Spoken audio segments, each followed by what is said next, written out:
It is the kind of story that takes time. The kind that stays with you after the night has grown quiet. Long ago, before the roads were wide and before people learned how to hide their hearts, there was a village called Igobi. It was not a rich village, but it was a peaceful one. The people lived by the land, trusted the seasons, and believed that some things, friendship, truth, and promises, were watched closely by the ancestors. In that village lived two girls. Their names were Nara and Sua. From the day they could walk, they walked together.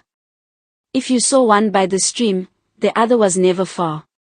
If one fell sick, the other stayed awake through the night. People stopped calling their names separately and began to call them together, as if they were one person. Nara was gentle. She spoke softly and listened more than she talked.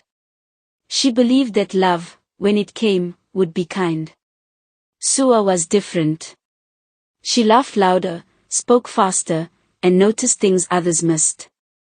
Life had taught her early that not everyone is chosen first, and she carried that lesson quietly in her heart. But between them, there was no jealousy. Only trust. They shared secrets under an old silk cotton tree at the edge of the village. They believed that tree kept their word safe. Once, when they were still young, they cut their fingers and let their blood touch the ground beneath it. They promised each other something they did not fully understand. No man will ever come between us. The earth heard them. Years passed, and the girls became women.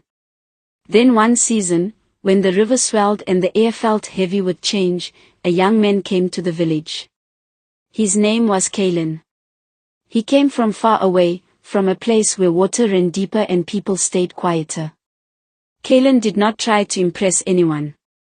He greeted the elders respectfully, worked hard, and spoke little. People trusted him because he did not ask to be trusted.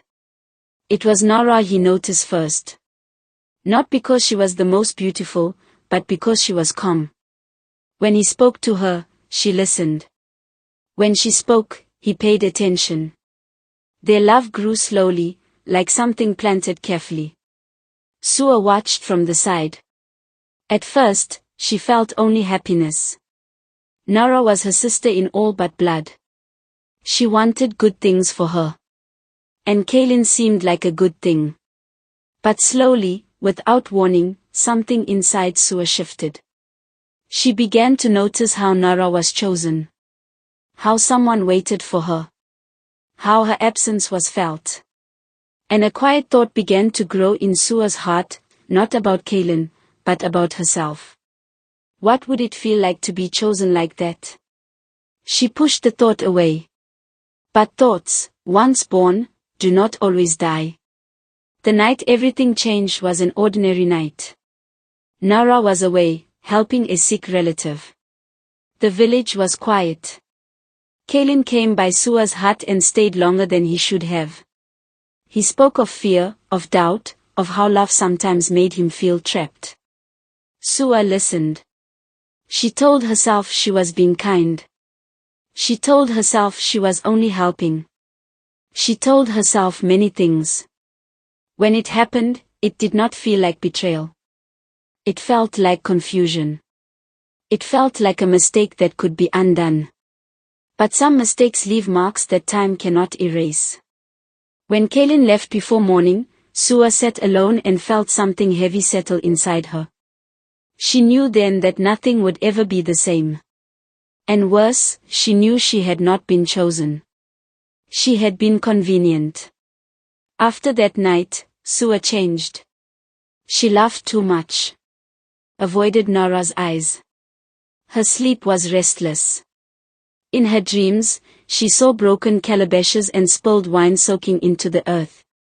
She wanted to confess, but fear tied her tongue. Kalen returned to Nara as if nothing had happened. Nara noticed small changes, a hesitation, a distance, but love taught her to ignore them. She trusted both of them too much to imagine betrayal. Trust is beautiful. And dangerous. The truth revealed itself during the festival of first fruits. The village gathered. Drums played. Fires burned. The elders said that lies could not survive that night. Nora went looking for Sua so they could dance together, like always. Instead, she found her behind the old silk cotton tree. With Kaylin. They were not touching, but their closeness spoke louder than words. Nora's calabash slipped from her hands and broke on the ground. In that moment, she understood everything. She did not shout. She did not cry. She turned and walked away.